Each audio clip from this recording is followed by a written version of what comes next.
سینے سے لاؤں تجھے جھولا جھلاؤں میں تجھے جھولا جھلاؤں تجھے جھولا جھلاؤں میں تجھے جھولا جھلاؤں بولے صاحب تجھے جھولا جھلاؤں میں تجھے جھولا جھلاؤں تجھے جھولا جھلاؤں میں تجھے جھولا جھلاؤں میں خواب میں اصغر تجھے میں خواب میں اصغر تجھے لوری بھی سناؤں تجھے جھولا جھلاؤں میں تجھے جھولا جھلاؤں تجھے جھولا جھلاؤں میں تجھے جھولا جھلاؤں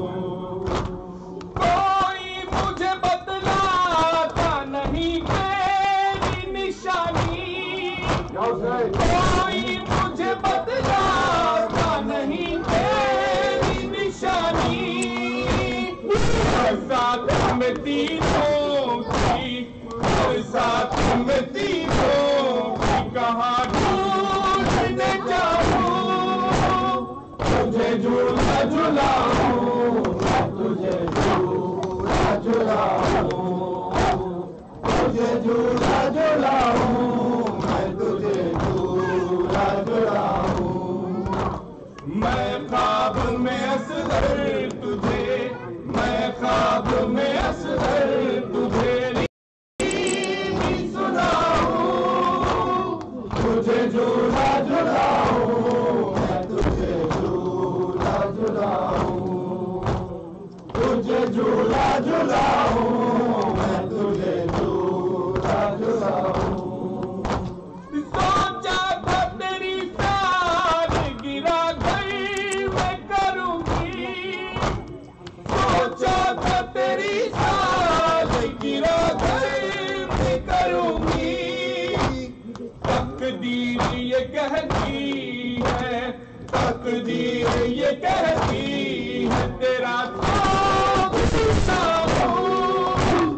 تجھے جھولا جھلاؤں تجھے جھولا جھلاؤں تجھے جھولا جھلاؤں تجھے جھولا جھلاؤں میں خواب میں اصغر تجھے میں خواب میں اصغر تجھے لوری بھی سناؤں تجھے جھولا جھلاؤں میں تجھے جھولا جھلاؤں تجھے جھولا جھلاؤں میں تجھے جھولا جھلاؤں بابا سے تیرے تیرا جنازہ نہ اٹھے گا بابا سے تیرے تیرا جنازہ نہ اٹھے گا رک جا ذرا عباس کو رک جا ذرا عباس کو تجھے جھولا جھلاؤں میں تجھے جھولا جھلاؤں تجھے جھولا جھلاؤں میں تجھے جھولا جھلاؤں میں خواب میں اصغر تجھے میں خواب میں اصغر تجھے لوری بھی سناؤں تجھے جھولا جھلاؤں میں تجھے جھولا جھلاؤں تجھے جھولا جھلاؤں میں تجھے جھولا جھلاؤں یہ خون سے بھرا کرتا یہ مٹی میں بھرے بال یہ خون سے بھرا کرتا یہ مٹی میں بھرے بال سینے میں چھپاؤں کے سینے میں چھپاؤں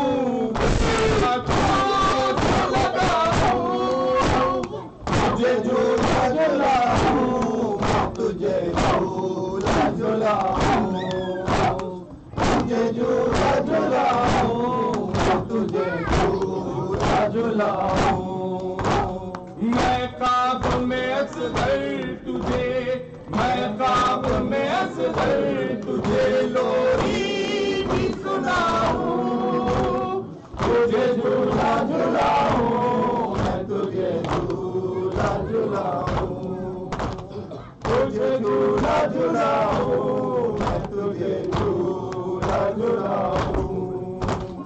इस तरह कोई रूठ के माथे नहीं जाता, इस तरह कोई रूठ के माथे नहीं जाता, तू खुद ही बता दे, मैं तू खुद ही बता दे, मुझे क्या मनाऊं, तुझे झूला झुलाऊं, तुझे झूला झुलाऊं, तुझे झूला झुलाऊं, मैं तुझे झूला झुलाऊं।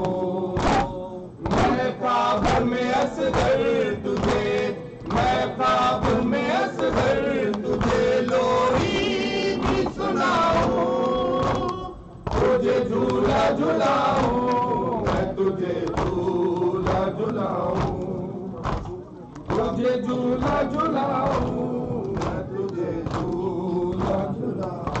امشبی را شاهدین در حرمش مهمان است، امشبی را شاهدین در حرمش مهمان است. مکن ای صبح طلوع، مکن ای صبح طلوع، ظهر فردا بدنش زیر سم اسبان است، ظهر فردا بدنش زیر سم اسبان است.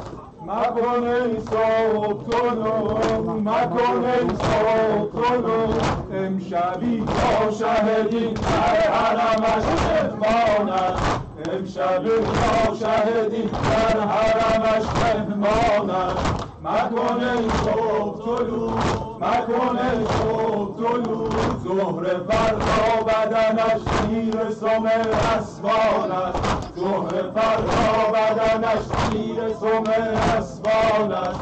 مکن ای صبح طلوع، مکن ای صبح طلوع، این حسین است که عالم همه دیوانه اوست، این حسین است که عالم همه دیوانه اوست.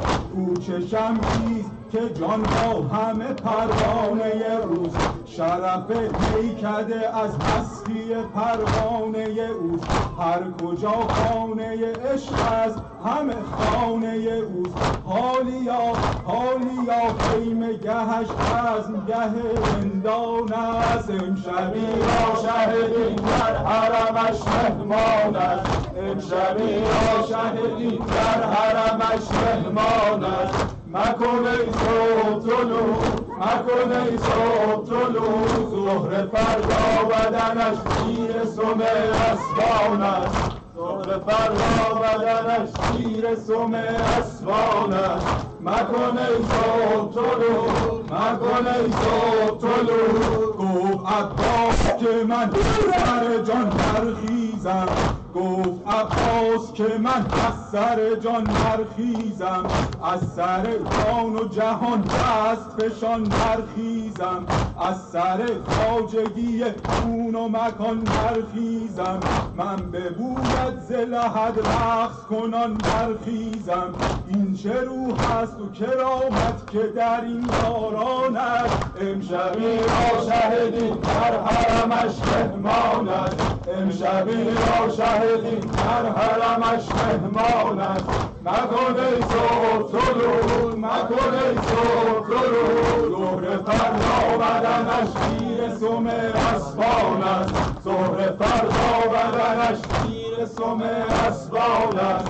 مکن ای صبح طلوع، مکن ای صبح طلوع، ظهر فردا قد رعنای حسین است کمان، ظهر فردا قد رعنای حسین است کمان، باز جوبت شه بیدار ز عباس نشان ز علمدار خودان خسرو به شمشاد قدان امشبی را شهدی در حرمش مهمان است امشبی را شهدی در حرمش مهمان است مکن ای صبح طلوع مکن ای صبح طلوع با ویلا با ویلا با ویلا با ویلا با ویلا با ویلا شهید علقمه با ویلا با ویلا شهید علقمه با ویلا با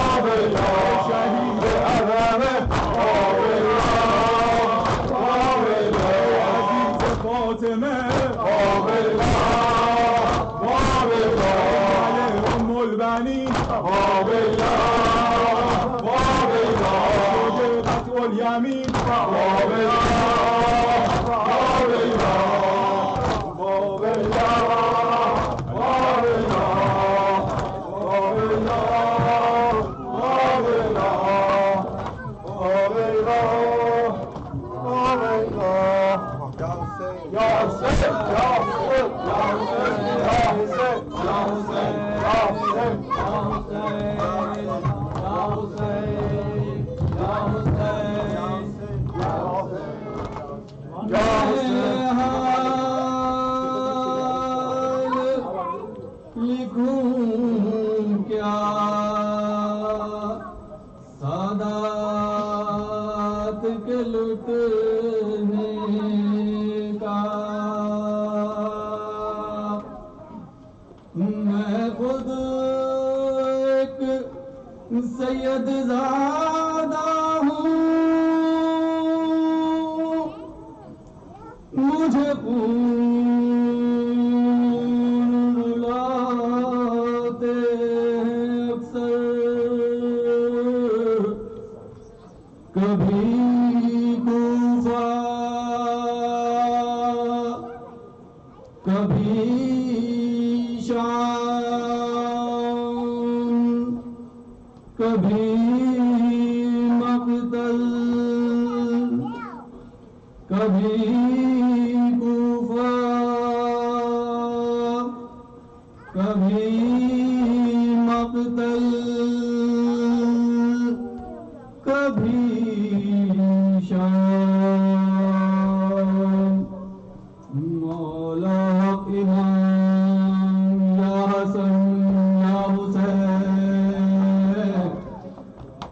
مولا امام یا حسن یا حسین مولا امام یا حسن یا حسین مولا امام یا حسن یا حسین مولا امام یا حسن یا حسین مولا امام یا حسن یا حسین مولا امام یا حسن یا حسین یا حسین یا حسین یا حسین وہ عابد بیمار تھا وہ عابد بیمار تھا چلنے سے رولا چل رہا اور شام کا بازار تھا اور مصطفیٰ کا اور مصطفیٰ کی بیٹیاں مولا امام حسن حسین مولا امام حسن حسین مولا امام حسن حسین یا حسین یا حسین یا حسین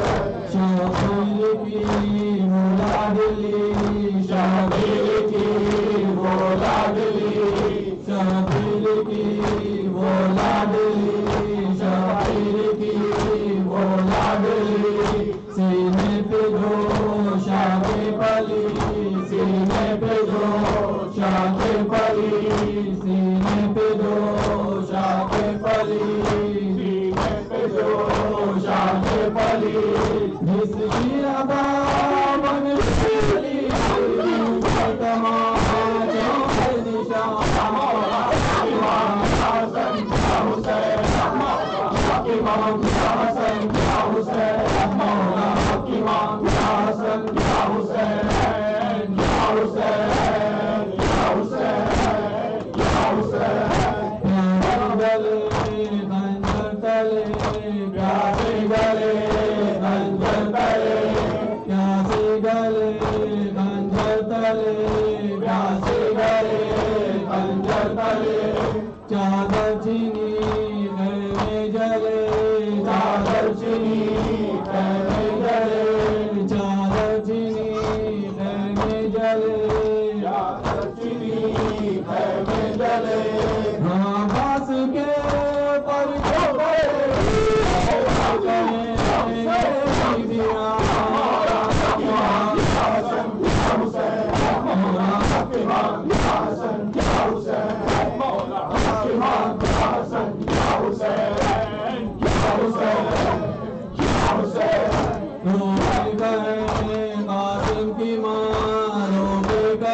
کی ماں رو کے گئے قاسم کی ماں رو کے گئے قاسم کی ماں رو کے گئے قاسم کی ماں رو کے گئے قاسم کی ماں مارا گیا قاسم جوان مارا گیا قاسم جوان مارا گیا قاسم جوان مارا گیا قاسم جوان اے لال میں ڈھونڈوں کہاں یہ نہیں تیری اے لال میں ڈھونڈوں کہاں میں جی تیری صحرا تیرا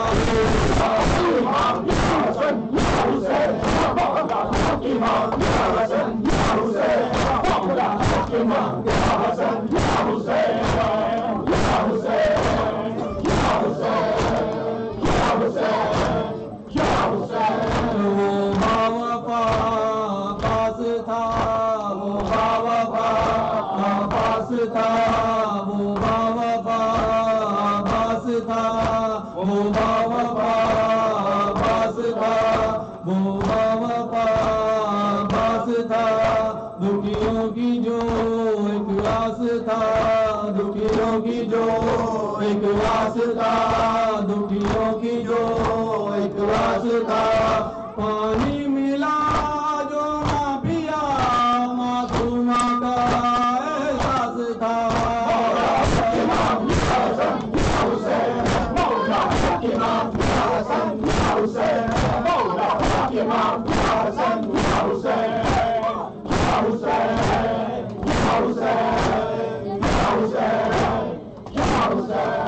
وہ اصغر بے شیر تھا وہ اصغر بے شیر تھا وہ اصغر بے شیر تھا وہ اصغر بے شیر تھا وہ اصغر بے شیر تھا وہ اصغر بے شیر تھا اور ارملا کا تیر تھا اور ارملا کا تیر تھا اور ارملا کا تیر تھا اور ارملا کا تیر تھا اور ارملا کا تیر تھا پیاسا گلا کیوں سر کٹا لرزی زمین اور آسمان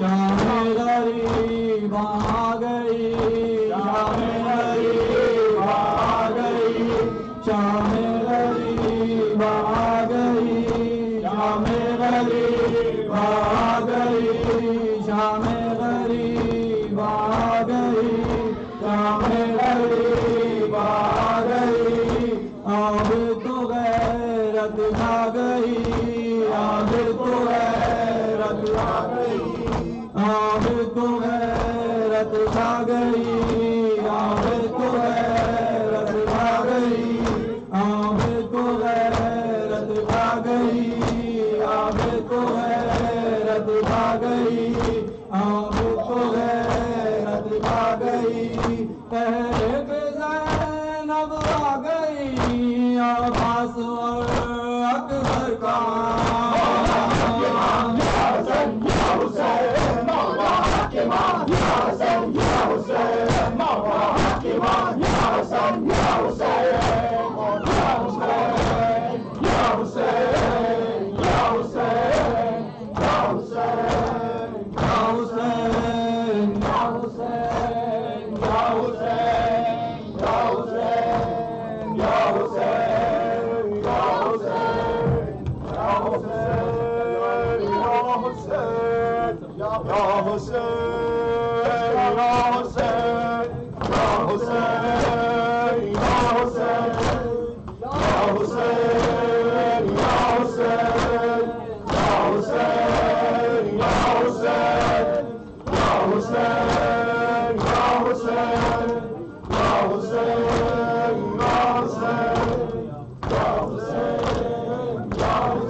می‌دویدم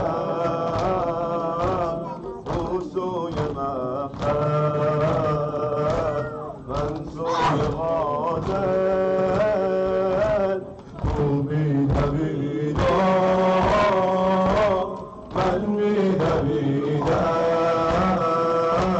او می‌دویدم من می‌دویدم او سوی مقصد من سوی قاتل نشستم من می‌نشستم من می‌نشستم او می‌نشستم من می‌نشستم او روی سینه من در مقابل او می‌نشستم من می‌نشستم او می‌نشستم من می‌نشستم او روی سینه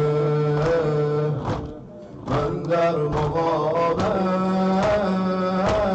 او می‌کشیدم او می‌کشیدم من می‌کشیدم او می‌کشیدم من می‌کشیدم او از کمرکی من آه قاتل او از کمرکی من آه قاتل من آه قاتل او می‌بریدم من می‌بریدم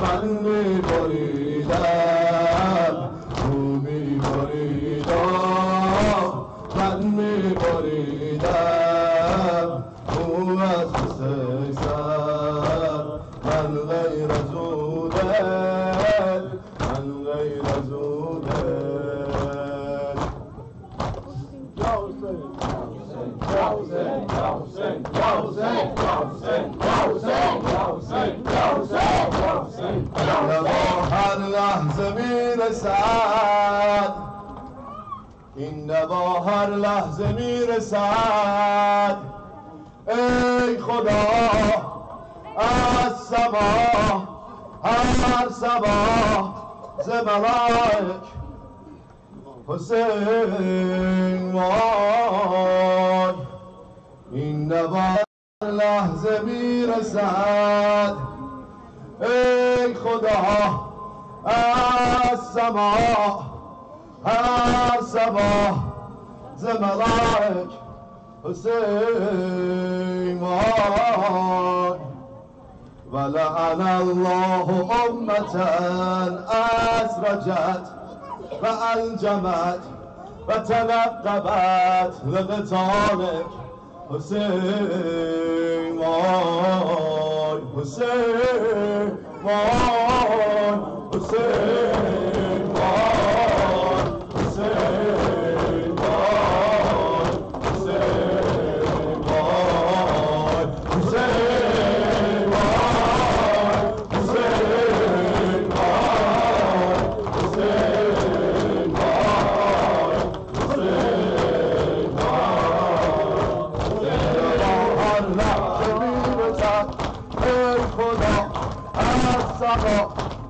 الصباح لملائك حسين وای این نوا لحظه میرسد الصباح الصباح ای خدا ز ملائک حسین وای ولعن الله أمة أسرجت وألجمت وتنقبت لقتالك حسين وای حسين وای حسين وای حسين وای حسين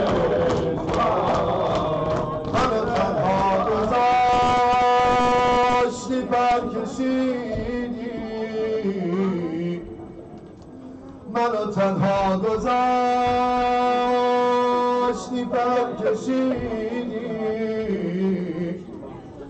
نفس آخر رو بی سر کشیدی بس که گلو تو بر زمین کوبیدی رو خاکا طرح یک حجر کشیدی رو خاکا طرح یک حجر کشیدی به خدا دشمنات خیلی نابندن به خدا دشمنات خیلی نابندن همه به دور خیمه ها میگردن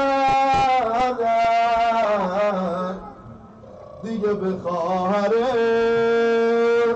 رحمی ندارد وقتی پیکر تو صد پاره کردن وقتی پیکر تو صد پاره کردن یا حسین یا حسین یا حسین یا حسین یا حسین یا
20 ਸਾਲਾਂ ਦਾ ਤੇ ਮਕਤੂਲ ਫਕਤ 6 ਦਾ ਜਦਾਂ ਹੁਰ ਮਿਲਤੀ ਰਖੂ ਛੋੜ ਦਿੱਤਾ ਹੱਥ ਜਿਗਰ ਤੇ ਆ ਗਿਆ ਮਾਂ ਦਾ ਬੀਬੀ ਆਂਦੀ ਏ ਮੈਂਡੀ ਹਸਰਤ ਹੈਈ ਏ ਬੋਲੀਆਂ ਬੋਲੇ ਤੇ ਮਾਰਿਆ ਤੀਰ ਜਪਾਦਾ ਤੇ ਕੂ ਵਿੱਚ ਕਬਰ ਦੇ ਮੈਂ ਮਾਫ न कर सा आया वैन असगर दी मादा ये दर्द कोई पूछे जनाबे बतूल से ये दर्द कोई पूछे जनाबे बतूल से अपने पिदर की जिसको विरासत मिली नहीं अपने पिदर की जिसको विरासत मिली नहीं सारा चमन उदास गली भी मिली नहीं सारा चमन उदास गली भी मिली नहीं सारा चमन उदास गली भी मिली नहीं ये दर्द कोई पूछे जनाबे बतूल से ये दर्द कोई पूछे जनाबे बतूल से अपने पितर की जिसको विरासत कोई नहीं अपने पितर की जिसको विरासत कोई नहीं सारा चमन उदास गली भी गली नहीं सारा चमन उदास गली भी गली नहीं सारा चमन उदास गली भी गली नहीं हम जी रहे हैं जोर मदीना हुसैन के हम जी रहे हैं दूर मदीना हुसैन के गरमाद में हुसैन नहीं जिंदगी नहीं गरमाद में हुसैन नहीं जिंदगी नहीं सारा चमन उदास गली भी गली नहीं सारा चमन उदास गली भी गली नहीं या हुसैन या हुसैन या हुसैन या हुसैन या हुसैन या हुसैन या हुसैन या हुसैन या हुसैन या हुसैन या हुसैन या सकीना या अब्बास या सकीना या अब्बास या सकीना या अब्बास या सकीना या अब्बास या सकीना या अब्बास या सकीना या अब्बास या सकीना या अब्बास या सकीना या अब्बास या सकीना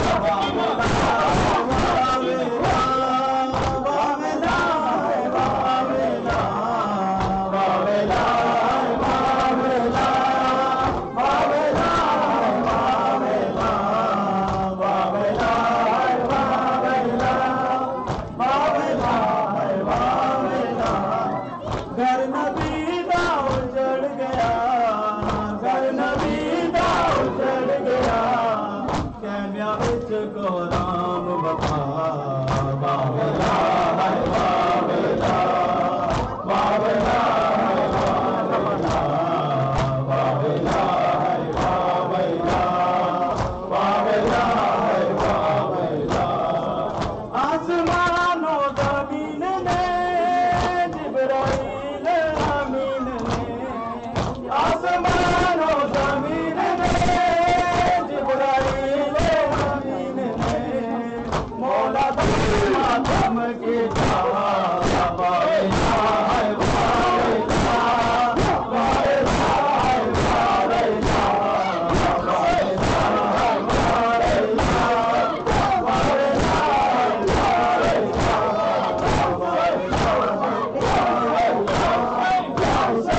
عليك يا أمير المؤمنين وإمام المتقين علي حجة الله. السلام عليك يا فاطمة الزهراء سيدة نساء العالمين. السلام عليك يا خديجة الكبرى. السلام عليك يا حسن المجتبى. السلام عليك يا أبا عبد الله وعلى الأرواح التي هلت بفنائك.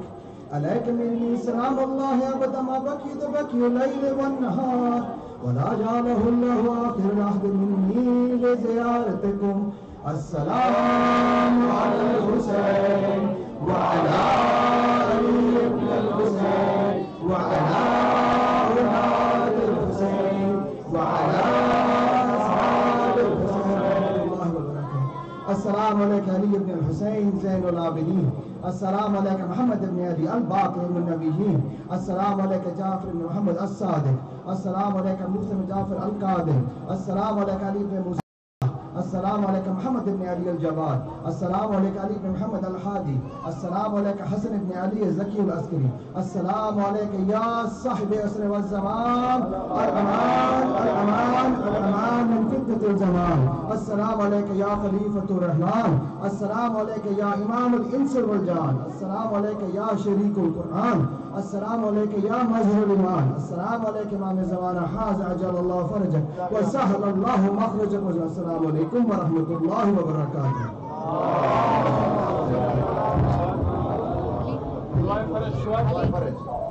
اللهم صل على محمد وآل محمد. بسم الله الرحمن الرحيم. اللهم كل وليك الحسن الحسن صلوات الله على محمد في إنسان وإنسان وليا وعبدا وعينا وحسنا وليا وعينا تسكنه طبعا وتمتع بما فيها. اللهم صل على محمد وعلى محمد. رب جہاں بچنے پاک کا صدقہ اس قوم کا دامن کا میں شبیر سے بڑھ دے. بچوں کو عطا کر علی اصغر کا تبسم حبیب ابن مظاہر کی نظر دے. کمسن کو ملے ولولائے اون محمد ہر ایک جو ماں کو علی اکبر کا جگر دے. ماں کو عطا کر ثانی زہرا کا سلیقہ بہنوں کو سکینہ کی دعاؤں کا اثر دے. مولا تجھے زینب کی ایسی لی کی قسم ہے بچڑ مسیروں کو رہائی کی خبر دے. محفوظ بزرگ لالو جو باہر کی خواہش محفوظ کا حکم صدا یاد کر دے. جو دین کی کمائیں وہ اولاد عطا جو مٹی سے شبیر کی خواہشیں وہ کر دے. کم کون ہے دن امو سوائے کا میں شبیر کا گمبان رہا ہے تو ادھر دے. جان جاتی ہے تو بے شک چلی جائے عباس کے پرچوں میں کبھی آنچ نہ. جان جاتی ہے تو بے شک چلی جائے عباس کے پرچوں میں کبھی آنچ نہ. اللهم صل على محمد وآل محمد.